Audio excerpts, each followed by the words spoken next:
Bab 12, pengendalian data. Dalam bab ini, kamu akan belajar proses pengumpulan, pengorganisasian dan perwakilan data. Dan kita juga akan mentafsirkan maklumat daripada perwakilan data.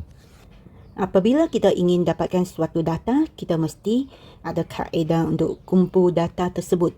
Kita boleh kumpul data melalui kaedah ini, iaitu temu bual, tinjauan, pemerhatian dan eksperimen. Selepas kita kumpul data, langkah seterusnya ialah klasifikasikan data. Data boleh dibahagi kepada dua kategori, iaitu data kategori dan data numerik. Untuk data kategori, ia mengukur ciri-ciri dan ia tidak boleh diukur secara berangka, tetapi boleh dihuraikan.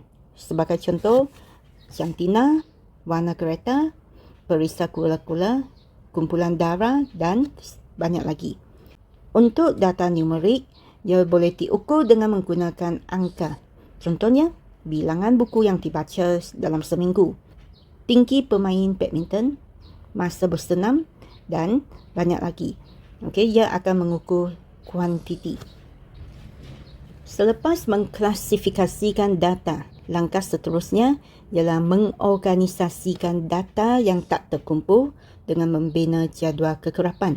Sebab kalau kita tengok begini adalah susah untuk kita tafsirkan data kita. Selain kita record data kita dalam jadual, kita juga boleh wakilkan data kita dengan perwakilan data yang sesuai. Contohnya, data boleh diwakili dengan catat palang, catat pai, graf garis, plot titik dan plot batang dan daun. Perwakilan data yang pertama yang kita tengok ialah catat palang. Catat palang ialah perwakilan data yang menggunakan palang untuk mewakili data. Catat palang adalah sesuai digunakan untuk membuat perbandingan antara kategori. Sekarang kita tengok bagaimana kita hasilkan catat palang. Jadual di bawah menunjukkan bilangan pekerja wanita di 4 buah syarikat. Jadi kita perlu buat paksinya.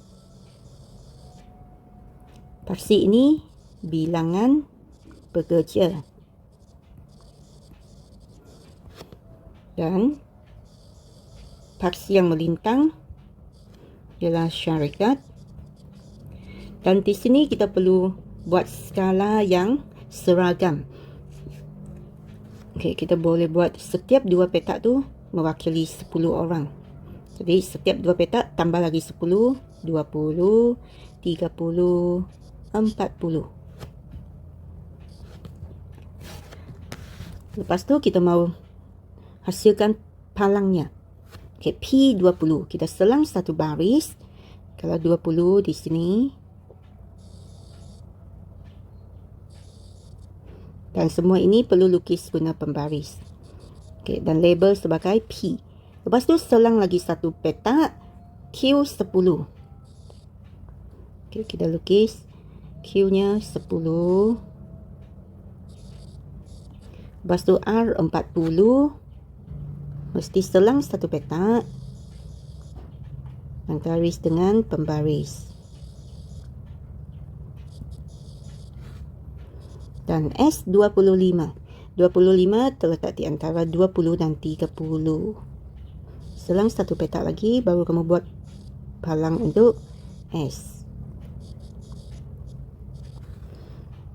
Okey, jadi catat palang kamu sudah siap. Yang ini merupakan catat palang yang menegak.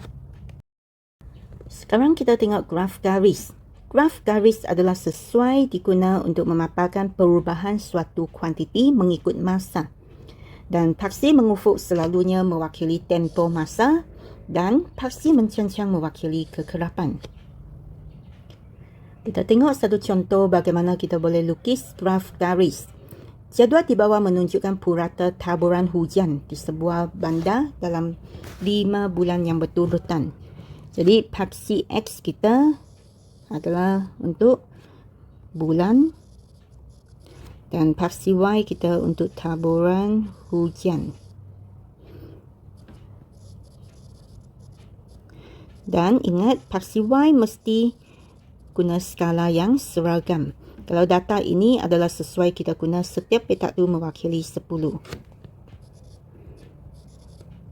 40. Kita tanda setiap petak tu 10 sehingga 100. Sebab nilai yang paling besar ialah 100. Dan paksi X pun perlu seragam juga. Okey, di sini ada 5 bulan. Jadi kita boleh buat setiap 2 petak tu mewakili 1 bulan. Okey, bulan Januari, Februari, Mac, April dan Mei. Okey, seterusnya kita perlu plot Januari 90. Jadi kita tengok Januari 90. Okey, dari Januari ini kamu perlu tanda 90 guna pangkat. Februari 70. Jadi dari Februari ini kamu naik sehingga 70, tanda. Mac 20. Okey, Mac 20. April 60. Okey, dari April 60, tanda. Dan Mei 100. Apabila kita plot titik, pastikan plot dengan teliti, jangan salah plot. Okey, seterusnya kita sambungkan data kita. Okey, sambungkan titik yang telah diplot guna pembaris.